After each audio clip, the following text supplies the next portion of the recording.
Hello, नमस्ते जी। कैसे हैं आप सभी लोग? स्वागत है आप सभी का हमारे वेलनेस क्लब कौशल्यम में। 3 दिवसीय सेमिनार हमारे यहाँ हमारे क्लब में चल रहा है। आज उसका तीसरा दिन है। सुबह हम लोग इंटरनेशनल योगा डे पर आयोजित काशमत ब्लॉक परिसर में और नेशनल इंटर कॉलेज के ग्राउंड में जो शिविर चल रहा था योग पर, उसको हम लोगों ने वीडियो बनाया और उसको हमने आपको प्रोवाइड किया। अभी शाम का समय, आज 21 जून 2023 मंगलवार, हम जो पतंजलि द्वारा रचित योग दर्शन अष्टांग योग सूत्रों की हम बात कर रहे थे। इसमें हमने यम, नियम और आसन पर डिटेल में चर्चा की थी। आसन थोड़ा बहुत कम समझ में आया होगा, हम इसको फिर से एक्सप्लेन करते हैं। आज थोड़ी चर्चा लंबा चलने वाला है। आप आराम से ध्यानपूर्वक इसे सुनें और समझने का प्रयास करें और अपने जीवन में उतारने का प्रयास करें। आसन, प्राणायाम, प्रत्याहार, ये 3 जो सूत्र हैं हमारे बहिरंग साधन के, इन 3 सूत्रों पर एक अंतराल तक इसकी चर्चा करेंगे। इसके बाद दूसरे हाफ में, दूसरे अंतराल में ये जो अंतः साधन है इस पर हम डिटेल में चर्चा करेंगे। सो वीडियो में लास्ट तक बने रहें। और यदि आप चैनल पर नए हैं तो हमारे वेलनेस क्लब कौशल्यम को, हमारे चैनल SV001 को सब्सक्राइब कर दें और बेल आइकन प्रेस करें, जिससे आपको नए वीडियोज़ के नोटिफिकेशन मिलते रहें। सो चलें हम। ओके, देखिए, जो हमारा वेलनेस क्लब है ना, इतना बेहतरीन पतंजलि का जो योग दर्शन है और हमारा जो वेलनेस क्लब का जो मोटो है, दोनों आपस में कनेक्टिंग है। बेहतरीन कनेक्टिविटी जो हो सकती है वो कनेक्टिविटी है। क्यों? क्योंकि हम लोग जो चर्चा कर रहे हैं वेलनेस की, जो हमारा क्लब बनाया गया वेलनेस का, वो फुली मेंटली और फिजिकली दोनों को बेस्ट बनाने के लिए या बेटर बनाने के लिए है।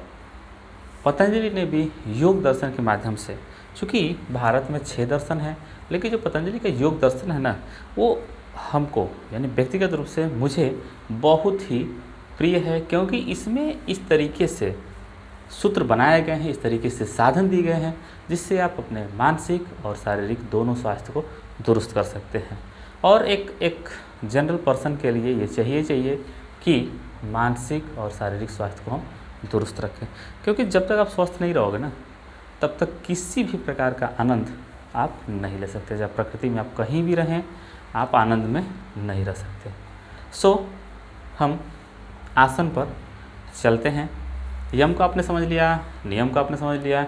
आसन, जो ही आसन शब्द आता है, आप एक नाम जोड़ेंगे रामदेव जी का। रामदेव जी ने इसको जो बहुत ही बेटर तरीके से प्रोवाइड किया है आपको, और इसको बहुत ही ज़्यादा एक्सप्लेन किया है बाबा रामदेव ने। मैं थोड़ा बहुत इसको एक्सप्लेन करना चाहता हूँ। आसन मतलब जनरली है क्या? जैसे देखिए, आप जब यम के द्वारा अपनी नियति में ये 5 अलग अलग कर्मों को रख लेते हैं, सत्य को, अहिंसा को, अस्तेय को, अपरिग्रह को और ब्रह्मचर्य को, तो आप ये नियति में आ गई, आपके चरित्र में आ गया। फिर इसके बाद जब आप नियम रूप से रेगुलर शौच, संतोष, तप, ईश्वर प्राणिधान और स्वाध्याय को रखते हैं, इन दोनों को जो हमेशा बेटर रखने का जो तरीका है, उसके लिए आपको अपने शरीर को भी स्वस्थ रखना आवश्यक है। बहिरंग साधन का मतलब यह है कि पूरा बाहर से अपने आप को फिट कैसे हम दिखाएं। तो आसन आपके शरीर को, शरीर के हर एक पार्ट को बेटर बनाने का, मजबूत बनाने का साधन है।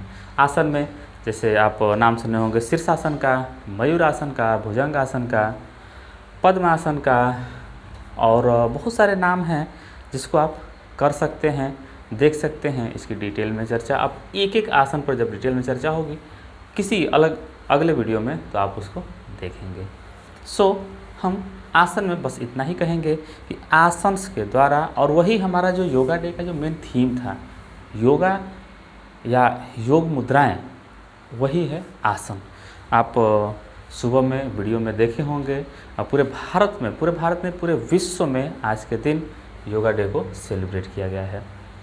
सो आगे चलते हैं। योग मुद्राएं आपने समझ में आया थोड़ा बहुत, और मैं प्रयास करूँगा और मैं चाहूँगा कि आप हमारे वेलनेस क्लब से जब जुड़ें तो योग मुद्राओं पर थोड़ा सा फोकस करें और कुछ मिनट के लिए, कुछ 10-20 मिनट के लिए आसन ज़रूर करें। आगे चलें। देखिए, प्राणायाम पर हम चलते हैं। आसन को थोड़ा सा होल्ड करके आसन थोड़ा बहुत समझ में आएगा। आसन क्या है ना कि करने की चीज़ें हैं। मैं ऐसे कितना भी बोलूँगा आपको उस तरीके से समझ नहीं आएगी जब तक आप प्रैक्टिकल नहीं करोगे। तो हम चलते हैं प्राणायाम पर। प्राणायाम भी है प्राणवायु का आयाम। प्राणवायु क्या होता है? प्राणवायु का अर्थ है कि जो ऑक्सीजन है, जो हम प्रकृति से अपने लिए ऑक्सीजन, और ऑक्सीजन क्या कहेंगे, वायु लेते हैं। वो तो हमारे यहाँ फेफड़ों में रिसेप्टर्स लगा है जो उसमें से ऑक्सीजन को छान कर अपने यहाँ रख लेता है और कार्बन डाइऑक्साइड या फिर अन्य जो जितनी भी गैसेज हैं उसको बाहर निकालता है। सो प्राणायाम का मतलब है कि प्राण वायु का आयाम, यानी कि जो अपनी प्राण वायु है उसको, जो कि प्राण वायु है वो आपको जीवन देती है। तो आप उसको जितना देर तक अंदर रख सकते हैं, जितना देर तक आप उसको अंदर रख सकते हो, वो आपको आपको एक अच्छा फील कराएगा। सो प्राणवायु को अंदर ले आने, अंदर रोकने और उसको फिर बाहर निकालने, यानी कि इनहेलिंग, होल्डिंग एंड एक्सहेलिंग। ये जो पूरक है, कुंभक है और रेचक है। अंदर ले आना, रोकना और उसको बाहर करना, ये है पूरी की पूरी प्रक्रिया प्राणायाम की। सो आई होप आपको समझ में आया होगा। वीडियो चूँकि बहुत लंबा हो जाएगा, इसकी वजह से हम इसको ब्रीफली डिस्क्राइब कर रहे हैं। प्राण वायु का आयाम, प्राणायाम, इसमें कई सारे हैं, जैसे शीतली प्राणायाम है, ये जो नाक को बंद करके होता है, ये सब मतलब एक नाक से सांस लेना फिर दूसरे नाक से निकालना, ये सब सारी प्रक्रिया आप वीडियोज़ के माध्यम से, अलग अलग वीडियोज़ के माध्यम से देखे होंगे। सो मेनली क्या है, हमको ये जानना है कि अष्टांग जो योग सूत्र है वो हमको बाहर से और अंदर से कैसे स्वस्थ रखता है, दुरुस्त रखता है। हमको इस पर फोकस करना है और इस पर काम करना है, इसको अपने जीवन में उतारना है। आगे चलते हैं प्राणायाम के बाद प्रत्याहार पर। प्रत्याहार जब हम अपनी नियति में इसको ले आते हैं, इसको नियमबद्ध करते हैं, अपने शरीर को स्वस्थ करते हैं, प्राणवायु का जो आयाम है उसको हम जब लंबा करते हैं, इसके बाद हम आते हैं धीरे धीरे बाह्य वृत्तियों में। जो हमारा मन है, बाह्य वृत्तियों से हमारे अपने मन को कैसे अब अलग करें, इसको मन को एकाग्र करें, किसी एक जगह पर कैसे हम ले जाएं। हम जैसे बाह्य वृत्तियों का मतलब क्या है कि मकान है, दुकान है, ये है, वो है, ये रिश्तेदार नातेदार, ये भाई बहन भतीजा जो भी है, सबको हम किनारे करके हम अपने अंदर आने का प्रयास करें। सब जगह से मन धीरे धीरे धीरे धीरे हटाएं, ठीक है। तो उसके बाद जो हम अपने अंदर आते हैं, मन को एकाग्र करते हैं, तो ये जो प्रक्रिया है, ये जो क्रिया है, ये जो सूत्र है, वो है प्रत्याहार। इसको कुछ करना नहीं है, बस आप पद्मासन में बैठ जाओ और आराम से आंख बंद करके, जैसे योग मुद्रा में आप देखे होंगे जो कभी कभी जो ऋषि महर्षि को जो ध्यान वगैरह जब लगाते हैं, ध्यान नहीं कहेंगे उसको, जस्ट एक बैठना कहेंगे, क्योंकि ध्यान तो यहाँ है ना, उसको जस्ट एक बैठना कहेंगे। उसके बाद जब बाह्य वृत्तियों से सब छोड़ो, फिर इसका मन को एकाग्र करना शुरू हो जाएगा। एकाग्र करने की जो प्रक्रिया है वो है आपका प्रत्याहार। तो ये रहा आपका बहिरंग साधन। हम शरीर को धीरे धीरे साधे हैं, धीरे धीरे हम इसको साधना शुरू किए हैं। जब हमने साध लिया, मन को एकाग्र कर लिया, और एकाग्र करने की ज़रूरत क्या है, क्योंकि हमको आना है अंतः साधन पे, हमारे धारणा, हमारा ध्यान और हमारी समाधि, इस पर आना है। इसलिए मन को एकाग्र करना, बाह्य वृत्तियों से हटाना बहुत ही आवश्यक है। आसन के द्वारा थोड़ा जब हम शरीर को स्वस्थ कर लेते हैं, प्राणायाम के द्वारा हम अपने प्राण वायु को भी थोड़ा सा बेहतरीन कर लेते हैं। गहरी सांसों का जब हम विज्ञान समझ लेते हैं, गहरी सांस लेने का हम अभ्यास कर लेते हैं, इसके बाद मन को भी एकाग्र कर लेते हैं, ये बहिरंग साधन हमारे कंप्लीट हो जाते हैं। इतने जो यम, नियम, आसन, प्राणायाम और प्रत्याहार, इनसे हम जो है अपने शरीर को बहुत ही बेटर तरीके साध लिए। सो लेट्स आई होप आपको थोड़ा बहुत समझ में आया होगा। आगे चलेंगे तो इसको और भी डिटेल करेंगे, धीरे धीरे हमारी चर्चा चलती रहेगी, क्योंकि पतंजलि से हम या योग दर्शन से हम हमेशा के लिए जुड़े रहेंगे। क्योंकि मैंने बताया आपको, हमारा जो क्लब है आपको फिजिकल और मेंटल हेल्थ प्रोवाइड करने की जिम्मेदारी लेता है, रिस्पॉन्सिबिलिटी लेता है।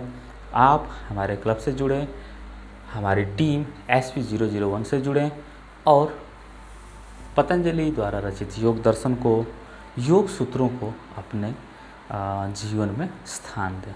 सो ये हो गया आपका बहिरंग साधन।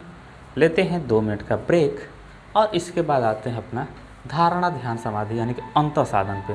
तो हम मन को एकाग्र कर लिए, फिर इसके बाद हम आगे क्या करें, इन चीज़ों को हम कैसे, आपने सुना तो होगा ज़रूर कि धारणा या ध्यान या समाधि होता क्या है। इसको थोड़ा और डिटेल में चर्चा करेंगे। Okay, thank you.